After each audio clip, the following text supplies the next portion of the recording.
Assalamualaikum warahmatullahi wabarakatuh. Anak-anakku sekalian, kita bertemu lagi di mata pelajaran basis data. Dalam materi kali ini, struktur hierarki basis data. Adapun tujuan pembelajaran. Setelah mengikuti kegiatan belajar ini, diharapkan peserta didik dapat yang pertama memahami konsep struktur dan hierarki basis data, membuat struktur hierarki aplikasi basis data.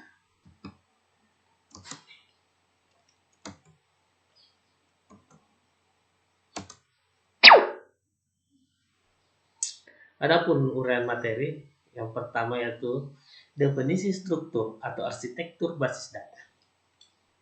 Arsitektur basis data merupakan serangkaian pengetahuan tentang pemodelan data dan pengetahuan tentang file, tabel, field, record, indeks, abstraksi, data, dan serangkaian konsep yang digunakan untuk membuat deskripsi struktur basis data.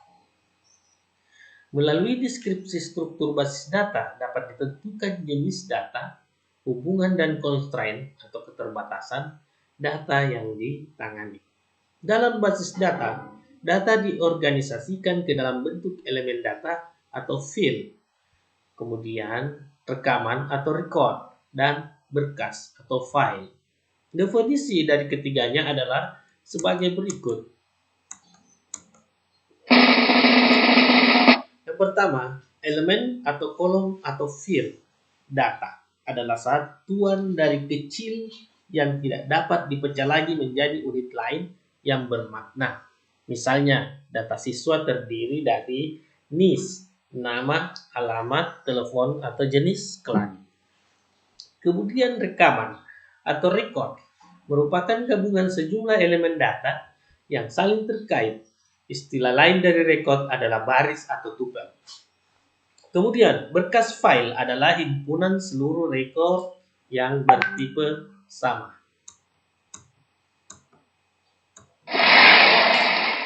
Kita bisa lihat struktur hierarki sebuah database dapat digambarkan pada atau dalam diagram hierarki sebagai berikut. Bisa dilihat ada berkas, rekaman, beberapa rekaman, elemen, data, dan sebagainya. Jadi inilah gambar mengenai struktur hierarki sistem basis data.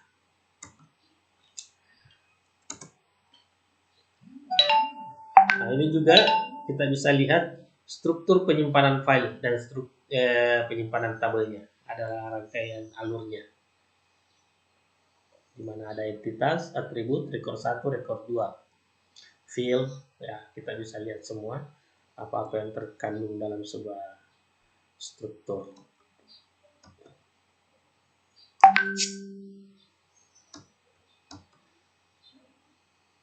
Skema atau abstraksi basis data. Abstraksi data adalah merupakan tingkatan atau level bagaimana melihat data dalam sistem basis data. Abstraksi dapat diwujudkan dalam pemodelan data yang merupakan sejumlah konsep yang digunakan untuk membuat deskripsi struktur basis data. Melalui deskripsi struktur basis data dapat ditentukan jenis data dan hubungannya dengan data lain. Skema basis data merupakan deskripsi dari basis data yang spesifikasinya ditentukan dalam tahap perancangan. Skema ini digunakan untuk memisahkan antara fisik basis data dan program aplikasi pemakai. Penggambaran skema berisi data biasanya ditampilkan dalam diagram yang berisi sebagian detail data dari deskripsi basis data. Secara umum, arsitektur basis data menggunakan arsitektur 3 skema yang meliputi 3 level, yaitu level pertama internal atau skema internal. Level ini mendefinisikan secara detail penyimpanan basis data dan pengaksesan data. Pada level ini, memuat deskripsi struktur penyimpanan basis data menggunakan model data fisika. Yang kedua, level konseptual atau skema konseptual membuat deskripsi struktur basis data secara keseluruhan untuk semua pemakai. Level ini memuat deskripsi tentang entity, atribut, relasi, dan constraint tanpa memuat deskripsi data secara detail. Yang ketiga, level eksternal Skema eksternal atau view mendefinisikan pandangan data terhadap kelompok atau pemakai. Local view dengan menyembunyikan data lain yang tidak diperlukan oleh kelompok pemakai tersebut.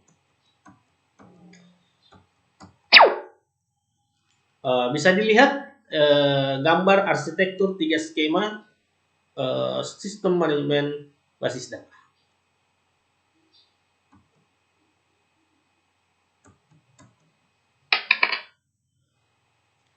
Pemodelan data. Pemodelan data merupakan sarana untuk melakukan abstraksi data, merupakan sejumlah konsep untuk membuat deskripsi struktur basis data. Kebanyakan model data memuat spesifikasi untuk operasi dasar atau basic operation dalam pengaksesan dan pembaharuan data. Pada pengembangan terakhir dikenal dengan istilah tabiat data atau data behavior. Pada pemrograman berorientasi objek, terdapat sejumlah cara dalam merepresentasikan model dalam perancangan basis data. Secara umum, pemodelan data dapat dikelompokkan menjadi 2, yaitu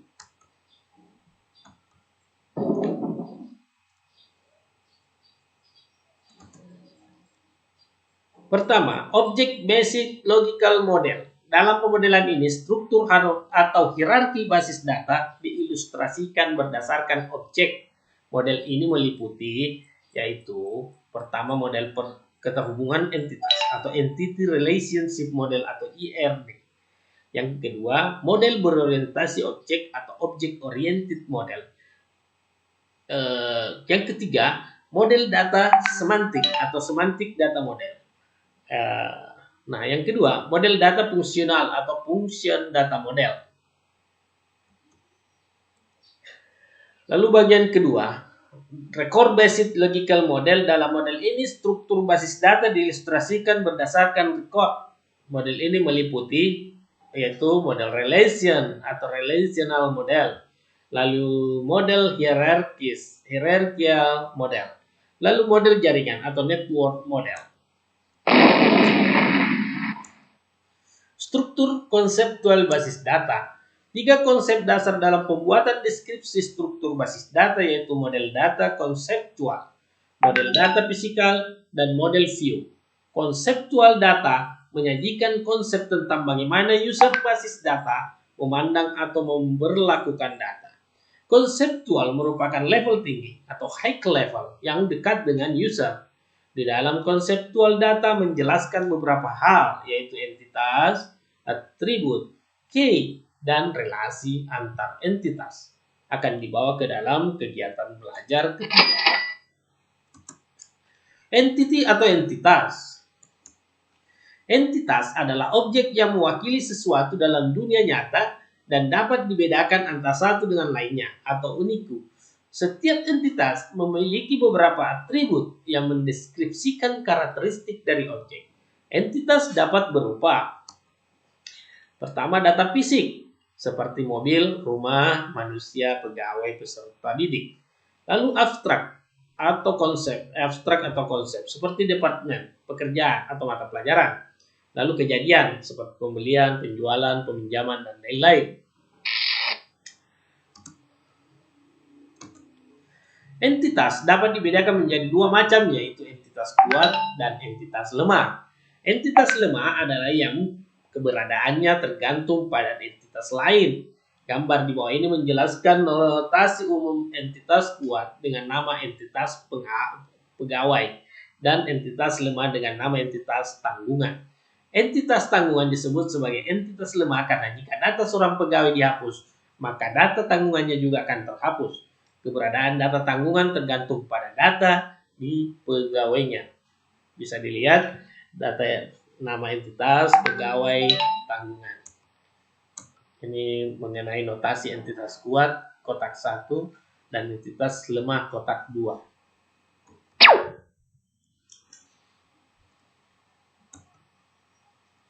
Atribut. Atribut merupakan karakteristik dari entitas atau relationship yang menyediakan penjelasan detail tentang entitas atau relationship. Dalam penerapannya, level fisik atribut merupakan field atau kolom dari sebuah tabel. Misalnya, entitas mahasiswa memiliki atribut nama, alamat, NIM. Berdasarkan karakteristik sifatnya, atribut dapat dikelompokkan menjadi simple atribut dan composite atribut, single valued atribut dan multi valued atribut, mandatory atribut dan derived atribut, atribut turunan, dan yang terakhir yang kelima key atribut. Simple atribut atau atomic atribut adalah atribut terkecil yang tidak bisa dipilah lagi, suatu atribut yang tidak dapat dibagi-bagi lagi menjadi atribut yang lebih kecil. Contohnya adalah atribut jenis kelamin pada entitas pegawai.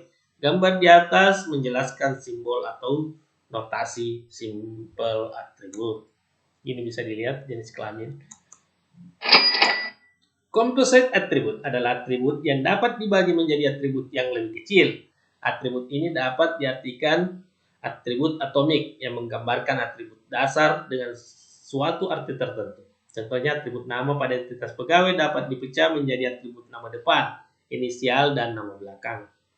Gambar di atas menjelaskan simbol atau notasi composite atribut. Atribut nama merupakan composite atribut. Bisa dilihat gambarnya. Single value atribut adalah suatu atribut yang hanya mempunyai satu nilai. Misalnya atribut nama depan pada entitas pegawai. Nama depan seorang pegawai selalu bernilai satu nilai. Tidak mungkin lebih dari satu gambar di atas menjelaskan simbol atau notasi single value atribut.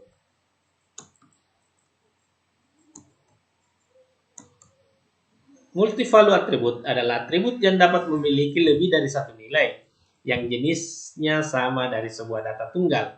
Misalnya atribut lokasi pada entitas. Departemen dapat berisi dua nilai atau lebih seperti Surabaya atau Jakarta.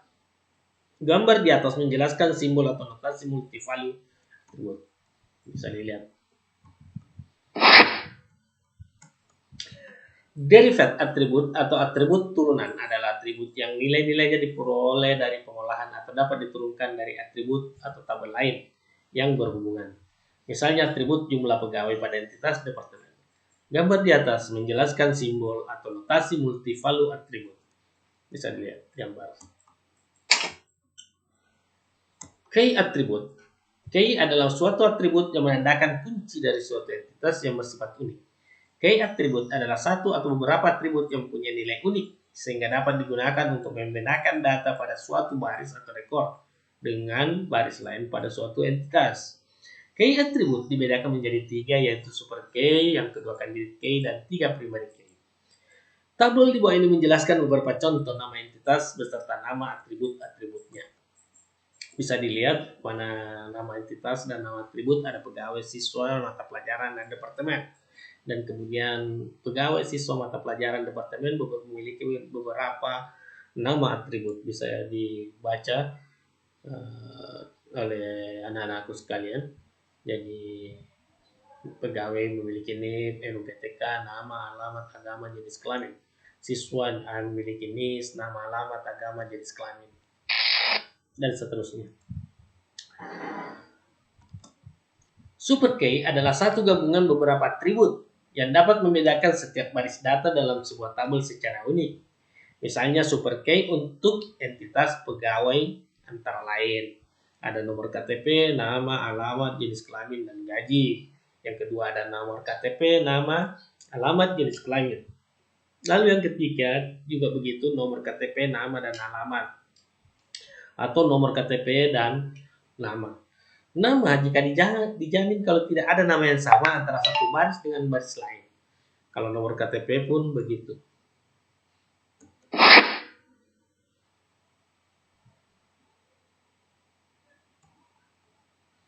Candidate key adalah merupakan super key yang jumlah atribut paling sedikit. Misalnya candidate key untuk entitas pegawai, antara lain. Nama, jika dapat dijamin kalau tidak ada nama yang sama antara satu baris dengan baris lain. Nomor KTP pun begitu. Primary key adalah satu candidate key yang dipilih menjadi kunci utama karena sering dijadikan acuan untuk mencari informasi. Ringkas menjadi keunikan suatu baris, misalnya nomor KTP. Antara satu pegawai dengan pegawai lain pasti berbeda. Dalam hal ini, nomor KTP dapat digunakan sebagai suatu key atau gambar. di atas menjelaskan simbol atau notasi primary key. Oke. Bisa dilihat pegawai terdiri dari tanggal lahir, ya, ada NIK, nama, begitu juga yang kedua pegawai ada nama depan, ya, nama yang lainnya. Oke, kita lanjut. Gambar ini mengenai model struktur entitas pegawai, ya. Struktur fisik basis data. Physical data merupakan suatu konsep bagaimana deskripsi detail pada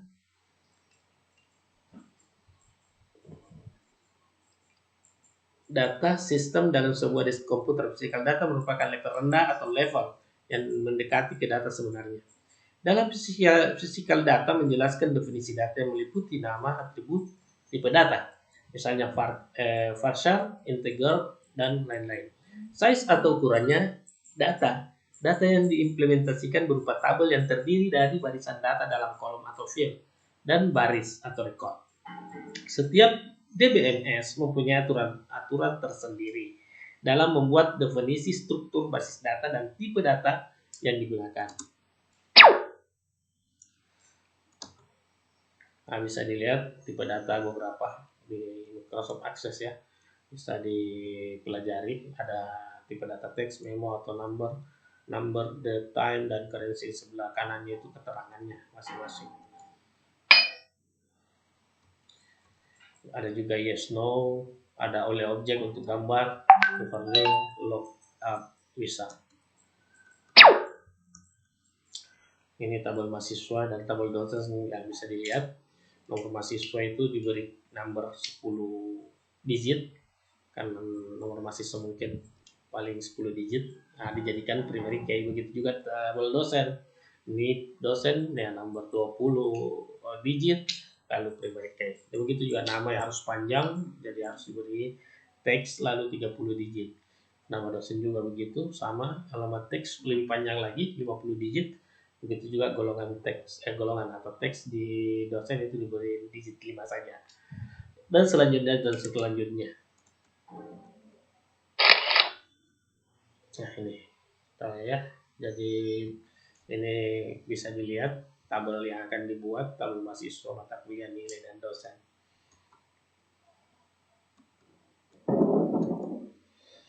Nah, tugas. Jadi tugas untuk anak-anakku sekalian ada 4, yaitu yang pertama jelaskan secara singkat definisi struktur atau arsitektur basis data. Yang kedua jelaskan gambaran pengertian arsitektur 3 skema basis data. Yang ketiga jelaskan secara singkat dan berikan contoh pengertian entitas, atribut, dan key atribut. Yang keempat jelaskan secara singkat pengertian struktur fisik basis data. Jadi anak-anakku sekalian dibuat dalam bentuk video. Setelah videonya selesai, kirim ke channel YouTube kalian masing-masing. Link video kalian dikirim ke komentar video ini. Oke, terima kasih atas perhatiannya.